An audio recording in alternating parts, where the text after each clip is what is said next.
வணக்கம், நான் உங்கள் அபிமான யோகாம்பால் சுந்தர். இன்றைக்கி இன்னொரு கிருஷ்ண ஜெயந்தி பக்ஷணம் தான். பட்டர் முறுக்குன்னு ஒன்று உண்டு. அது எப்படி பண்ணுறதுன்னு பார்க்கலாம். இது என்னன்னு கேட்டீங்கன்னா, பதப்படுத்தின பச்சரிசி மாவு. அது கொஞ்சம் ஆல்ரெடி வறுத்து எடுத்து வச்சுருக்கோம். நம்ம இந்த கப்பால் 3 கப்பு அரிசி மாவு எடுத்திருக்கேன். இதில் 1/2 கப்பு கடலை மாவு,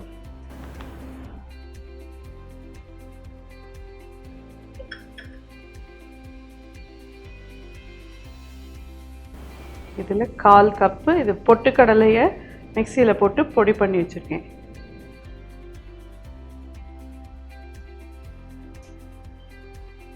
கால் கப்பு பொட்டுக்கடலை மாவு,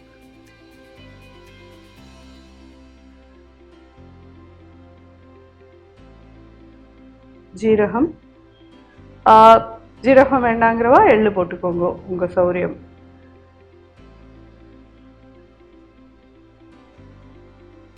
தேவையான உப்பு,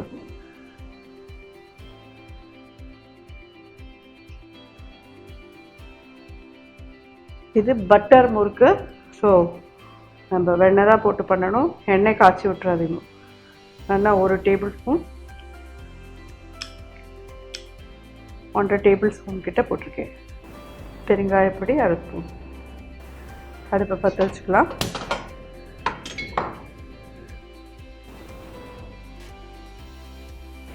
எப்பயுமே முன்னாடி இந்த மாதிரி கையால் கலந்து நடுறது நல்லது. உப்பு வெண்ணெய் எல்லாம் ஒத்தா மாதிரி மிக்ஸ் ஆகிடும். இதை பதப்படுத்தின அரிசி மாவில் தான் நாங்கள் பண்ண முடியுமா அப்படி கேட்டீங்கன்னா, இல்லை, நீங்கள் வரட்டரிசி மாவு வச்சுருந்தீங்கன்னா அதில் வேணாலும் பண்ணலாம். முன்னாடி நம்ம போன வருஷம் இதில் பார்த்தது வந்து முள்ளு தீங்குழல். அது வந்து நான் பயத்த மாவு போட்டு பண்ணியிருந்தேன். 4 கப் அரிசிக்கு 1 கப்பு பயத்தம் மாவுன்னு போட்டு பண்ணியிருந்தோம். இது கடலை மாவு போட்டிருக்கோம்.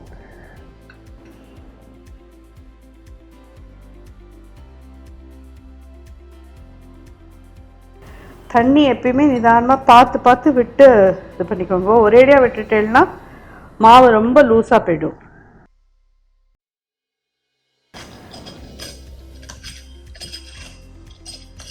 எண்ணெய் காய வச்சாச்சு. இந்த மாதிரி அரைச்சிருக்கோம். இதை போட்டுக்கோங்க. இது உள்ள கொஞ்சம் எண்ணெய் விட்டுக்கோங்க.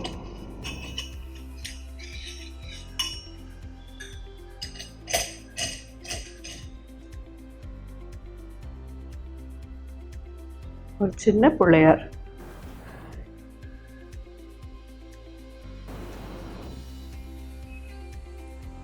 இது எவ்வளோ கொள்ளுமோ அவ்வளோ மாவு இதில் போட்டுக்கலாம்.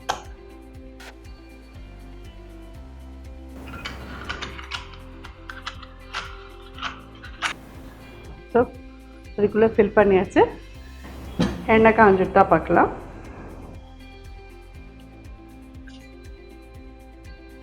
எண்ணெய் காஞ்சுட்டு அடுப்பு பெருசாக இருக்குது. இப்போது புளி எடுத்து அடுப்பை பெருசாக வச்சுக்கோங்க.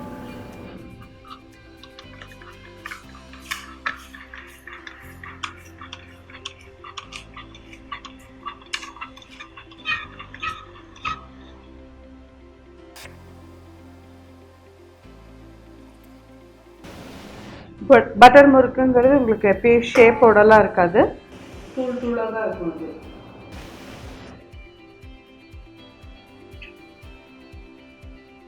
நல்லா வேகட்டும். அது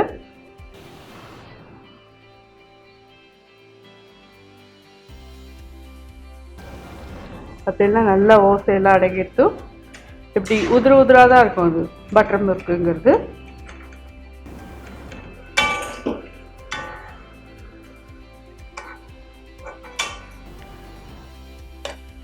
அடுத்த செட்டையும் நான் பண்ணுறேன், பார்த்துக்கோங்க.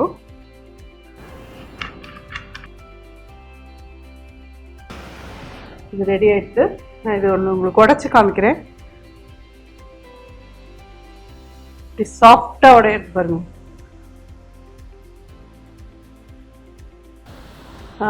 நான் வேணாலும் இதை யாராலும் ஒருத்தரை சாப்பிட்டு பார்க்க சொல்லி சொல்லவா? அப்போ தான் உங்களுக்கு இது எவ்வளோ சாஃப்டாக இருக்குங்கிறது தெரியும். சின்னதாகவே வச்சுக்கோங்க அடுப்பை. பெருசு பண்ணவே வேண்டாம். மீடியமில் இருந்துட்டும் பண்ணினேனாலே இது நல்லா வரும். இந்த மாதிரி உடச்சி விட்டுடுங்க.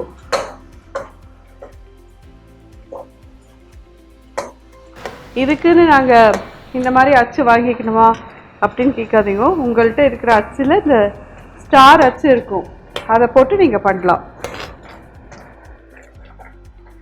எனக்கு கொஞ்சம் கேஞ்சஸ் பைத்தியம். ஏதாவது ஒன்று புதுசாக கடையில் பார்த்தேன்னா அது எல்லாத்தையும் வாங்கிட்டு வந்துட்டுருப்பேன். அதுக்கோசரம் நீங்கள் இது மாதிரி தான் வாங்கி தான் நம்ம பண்ணணுமாக்கோ அப்படின்லாம் நினச்சிக்காதீங்க. உங்கள்கிட்ட இருக்கிறதுலே இந்த ஸ்டார் போட்ட அச்சு இருக்கும். ஒரு ஸ்டார் போட்டிருக்கோம், இல்லைன்னா 3 ஸ்டார் போட்டிருக்கோம். எதில் வேணாலும் நீங்கள் இதை பண்ணலாம். ஸோ இது எல்லாருக்கும் உபயோகமாக இருக்கும்னு நினைக்கிறேன். நான் நம்ம கேமராமேன் ஒருத்தரை சாப்பிட சொல்கிறேன். ஓகே, சத்தமே எப்படி இருக்கு பார்த்தீங்களா? ஸோ நம்ம கேமராமேனை சாப்பிட்டு பார்த்துட்டு சொல்கிறேன். இனி இன்னொருத்தர் ஆனந்த் வரப்போகிறார், சாப்பிட்டு பாருங்க.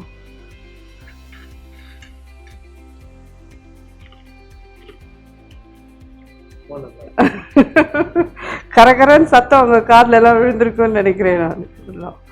தேங்க்யூ. ஸோ இந்த பட்டர் முறுக்கு எப்படி பண்ணுறதுன்னு நீங்கள் பார்த்துருப்பேன். இது உங்களுக்கெல்லாம் உபயோகமாக இருக்கும். கண்டிப்பாக ஸ்ரீ ஜெயந்திக்கு இதுவும் பண்ணி குழந்தைகள்லாம் இதை விருப்பமாக சாப்பிடுவா. கண்டிப்பாக அவளுக்கெல்லாம் இது நிறைய வெண்ணெயை போட்டு பண்ணியிருக்கிறதுக்கு அதுக்கும் ரொம்ப பிடிக்கும். ரொம்ப ஒன்றும் அப்படிலாம் எண்ணெய் குடிக்கவோ இல்லை. பார்த்துடலாம், ஈஸியான மெத்தட் தான் அது பண்ணுறது. இது பண்ணி பார்த்துட்டு எப்படி இருந்ததுன்னு ஃபீட்பேக் கொடுங்க. நன்றி, வணக்கம்.